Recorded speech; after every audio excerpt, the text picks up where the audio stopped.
when you allow yourself to exist as you are in this fucked up world, it's a form of resistance. بيروت لبنان بيروت لبنان منتهك الوضع. شو بدي اقلك يعني انه هي revolution، كل شي revolution. What's my part of it? Speak. Lebanon is in the grip of unprecedented protests. 1.5 million people, that is a quarter of the population, have taken to the streets to call for political and economic reform. ليه نصحاني؟ ما بدك تتجوزي? So my parents tell me this sentence every week. Listen, I love my parents, they're very loving people, but like all Lebanese parents, they love to criticize, or as my mom likes to say, give constructive feedback. So no big surprise, I grew up with major body image issues. I only thought that I could date until I lost the weight. أنا شخص ما يمكن يشوف حاله حلو. واجت كوزينتي اللي كانت وقتها اوفر ويت، اجت قالت لي انه ليك شادن انه انا اي ريجريت انه كثير قصص ما عملتها لانه I was ashamed من my body وحسيت ضيعت كثير قصص. My sister, she's one of my favorite faces. She has like a really nice big nose. went to therapy. طلب مني بناتي غمضي عينيك وتشخصي حالك عم تمشي.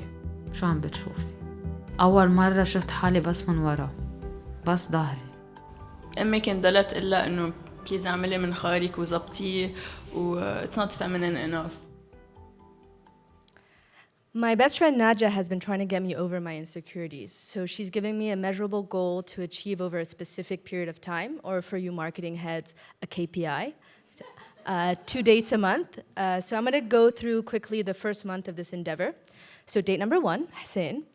Met him on Tinder. He owns his own startup, likes to take long walks, is a self-proclaimed feminist. I'm like, great, man of my dreams. But when I pulled into the Starbucks where we're going to have our date, he texts me this, basically saying, sorry if I don't shake your hand, don't get offended, but with Ramadan coming up, I'm trying to make things right with God. You know what's not great for someone who has body image issues? Going out on a date with someone who thinks it is sin to even touch her. So on to date number 2. Roland, also a Tinder match, super sweet and engaging via text. But during our date, he kept looking to his phone to use our text conversations as our date conversations. Yeah, I know. So at one point, he goes to a text that I had sent him saying how much I loved Handmaid's Tale and was reading Bad Feminist by Roxane Gay.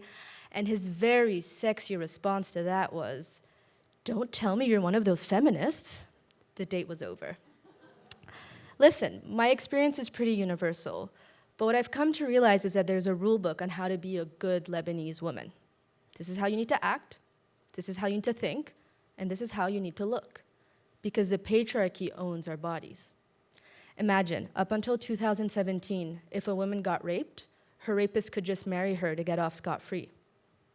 A law that was abolished thanks to the hard work of a group of amazingly brave women only 2 years ago. The abolishment of this law is one of the many examples of women taking that rule book and throwing it right out the window. كنت دايما اسمع شو ما لازم تعمل البنت. صرت انه اول ما انزل على البحر بدي اكون اول وحده عم بشلح، في عندي كرش ويولو انه بدي احب البحر وكرشي بيروح يمين وشوي انا عم بلعب تنس. I was the first journalist to like break a story about sexual abuse in the Lebanese church. اجاني كتير تهديدات على فيسبوك، حتى عائلتي انا وقفوا ضدي. It doesn't stop me. في واحد قال لي شو بدك بالإرهاب؟ روحي اطبخي. قلت له يا أخي ما بعرف أطبخ، يا أخي ما بعرف بحرق. طلعت بفكرة بنت عم تترك بيتها لأنه بدها تكون حرة.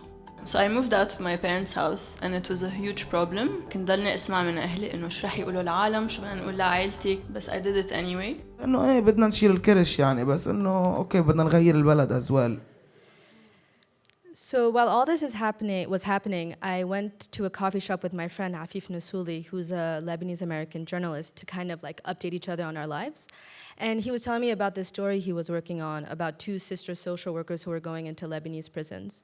And I told him about a show I had just watched where this comedian got up on stage and completely owned her sexuality, her body, her mental health, and destroyed the Lebanese political system all in 1 hour. I'd never seen anything like it in Lebanon. It was revolutionary. So we decided to make this podcast. And then a literal revolution erupted. And women were at the front lines of this revolution. It's actually pretty ironic. Women are using the very bodies that the patriarchy shames as a weapon at these revolutions. You know that old saying, we don't hit girls? Well, women are using that to keep the peace between protesters and the army. A lot of people call this revolution the October 17th revolution, but we like to say that al-thawra untha, or the revolution is female. Mothers, daughters, doctors, teachers, students, dreamers, and organizers. A couple of Sundays ago, I was at the protest with my mom, and we wanted to close down a major highway to send a message to the government. And one side of the highways was closed, but the other side needed closing as well, so we needed bodies to run to the other side. So I got all excited, got up, ran, sat in the middle of the road, and we were successful that day. We closed down the highway. When the excitement died down, I looked to my right, and there was my mom, my 54-year-old mother, the same woman who said, "Le nishane, ma badik tjawaze." We were both there together, fighting with our round bodies. Now, don't get it twisted. When I told my mom that I was going to come here today and talk to all of you guys, she said, "You better suck in your stomach when you're on stage." But I'll never forget that moment, because women are finally stepping into their power and being celebrated for it. And I've learned over time to lean into my own power and encourage every single one of my sisters to do the same, because we women have a lot more to gain, other than weight, from being completely ourselves.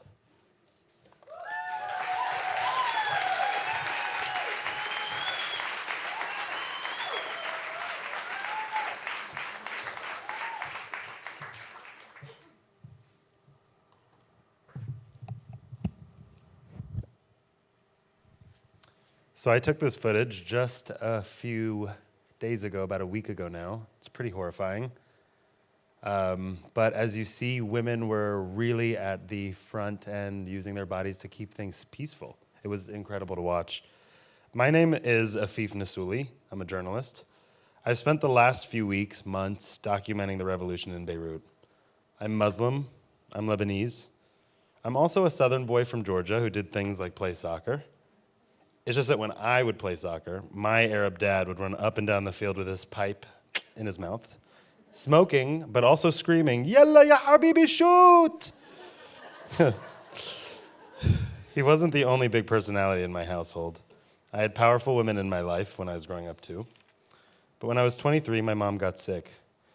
She eventually died of cancer. The grief and the survivor's guilt was so much to handle. So much so that I decided to leave Atlanta, escape it, and go to Beirut for the summer. And that is when I ended up in prison. So for context, the reason I got jailed is because I went to Israel. As a Lebanese citizen, that is a big no-no. That is basically the biggest no-no you can do. Basically, I went to the West Bank in Palestine with a research group. But as I said, in the blink of an eye, I was sent to jail, and I was considered an enemy of the state, a spy for the CIA. My first thought was, holy shit, I'm going to be here forever. In hindsight, I was only there for a couple of days. But while in jail, there's no concept of time, right? There's no clocks, there's no sunlight in a lot of instances, in mine at least. I was put in a cell with 10 different people after being cuffed and blindfolded and interrogated. I was with migrant children, I was with extremists, I was with violent criminals. Some of them bloodied, some as young as 12, in prison who hadn't been tried at all. It was horrible. And even though I just spent about 2 days there, it changed me forever. I couldn't unsee or unknow what I'd experienced. I felt like I could understand how radicalism could thrive in these cells. 3 things happened next, which may not seem related to this experience, but I know that they are. Number 1, I came out of the closet and owned being a gay man. This is me in a wig. Wigs are tight, right? Yeah. For the first time in what seemed like 10 years or so, I felt like I belonged, that life had a point, that I had a space. I realized that I was gay, and it was a big deal. The second thing is that I left my job at The Daily Show. I was a producer there. And I officially moved back to Lebanon and decided to live with this crazy 70-year-old Baba you see up here. I love to Instagram him. He loves to cuss me out. He's the quintessential masculine Arab man, right? He's the type of guy who smokes a pipe on a Georgia soccer field screaming, like no shame. And yet, despite all of this, we cried hysterically on Independence Day just about a week ago, and that was in Beirut. It was the first time we'd shared tears since my mom died.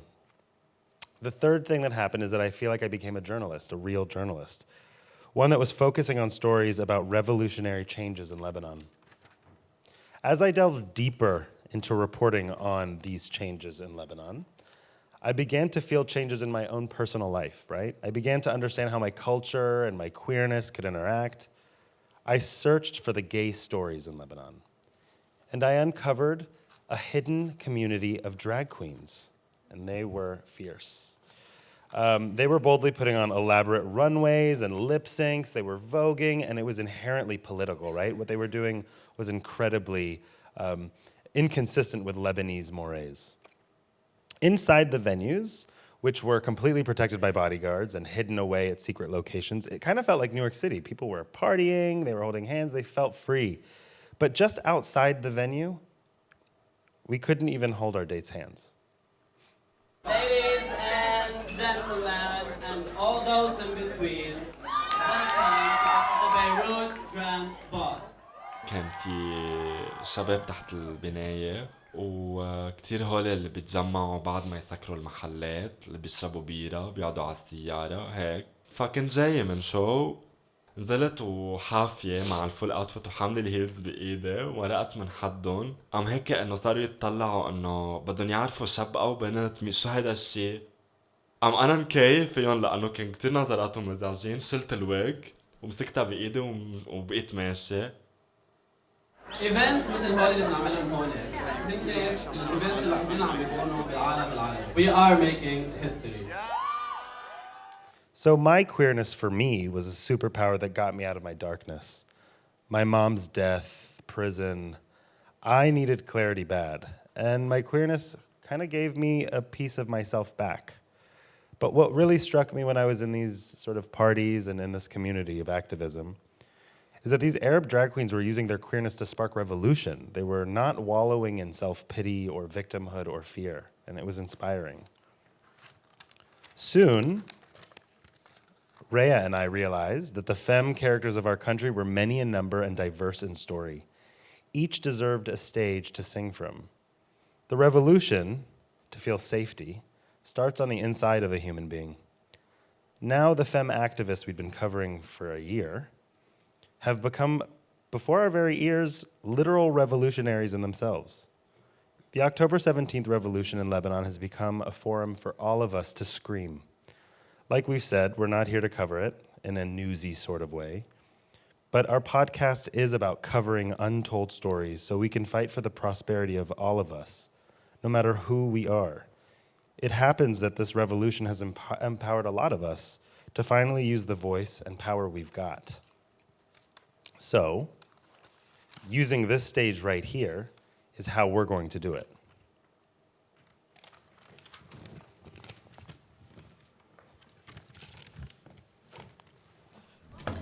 We want to show you how Her Stage is set. Slowly and surely, the stage is changing. Her Stage is a podcast about an ensemble cast of characters who are changing social norms in Lebanon. Comedians and playwrights, Drag queens and chefs, social workers and journalists, artists and storytellers. we bring you changemakers. The change comes from simply being ourselves. The characters and their work that we've podcasted, Are Arab, are feminine, are a revolution in themselves. because the Middle East is not behind or backwards. It's time for a new story, a true one. A story that shows that we're not really that alone. We can protect each other, express ourselves, build a new world, and prosper. انه ليه انا قلت ايه اصلا على البودكاست لانه stand up is also somehow the same اللي هو انه telling the story that we wished someone told us. انه انا اذا بدك الانسان اللي كنت انا على 15 خاف منه هو هلا اللي انا هو. This is her stage, our stage, our revolution. Thank you guys. Thank you.